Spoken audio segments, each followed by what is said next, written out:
Alison Kaufmann. I work at Dominion in the Energy Conservation Group promoting conservation tips for our consumers.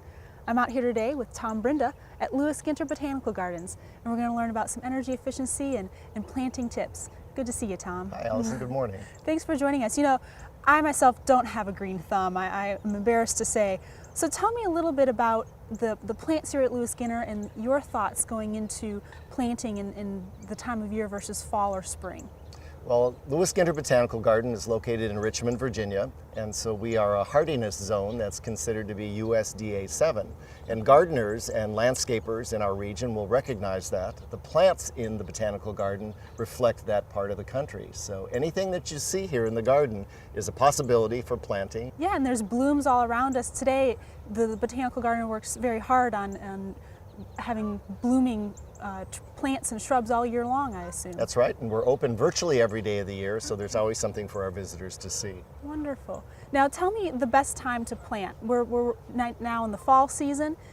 Should folks be getting out and planting bulbs or trees?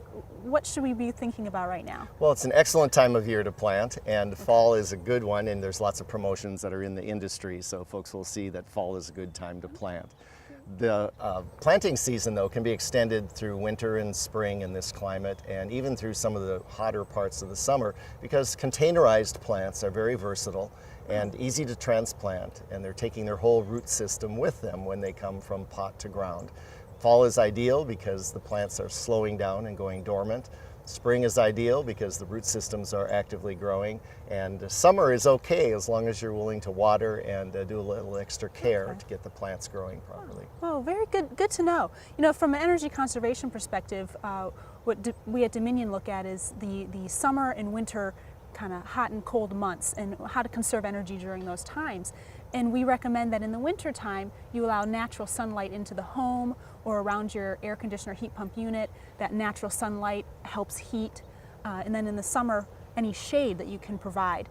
Are there specific examples of plants that shade in the summer and then lose their foliage in the winter that we recommended? Sure. The plant that you're describing, a horticulturist would call a deciduous plant, one that loses its leaves in the winter months. And there are some that seem to hold onto their leaves forever in the fall and lose them in November, others that drop very quickly and would drop earlier in the season. So depending on the exposure and where the heat pump or AC unit is, I think that you could choose accordingly. We can look at some plants today that fit that bill. There's some of the plants that grow quickly, that establish well, have very few insect or disease problems, and especially if planted on the south side of the house, some things have to be heat and drought tolerant. So we'll look at a couple of those plants today.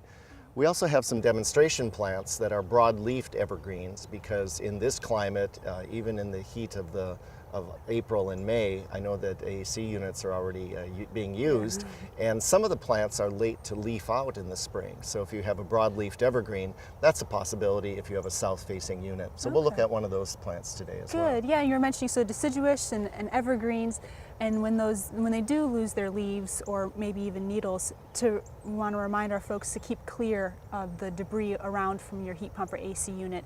The whole idea is you want easy airflow coming in, but you don't want to restrict it with any weeds or leaves during the fall and summer months. So if you can give a homeowner an example, maybe 3 feet away from the unit, it should be planted no closer than that. And because most plants have a width that they mature at a broadening width, if you have a plant that's more upright that you can put into that location, there'll be less pruning, less seasonal pruning on the part of the homeowner or the landscaper. Now, what sort of safety elements do you take into here at Ginter? At Dominion, we recommend before digging around in any yard or area that you'd call misutility at 811 that kind of mark any underground lines.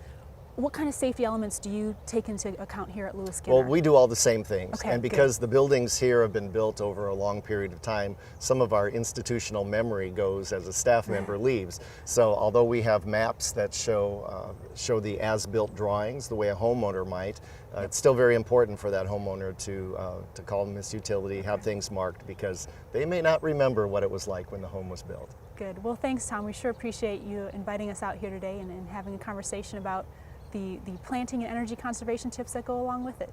Well, it's nice having you here, and come back anytime to Ginter Botanical Garden. Thank you.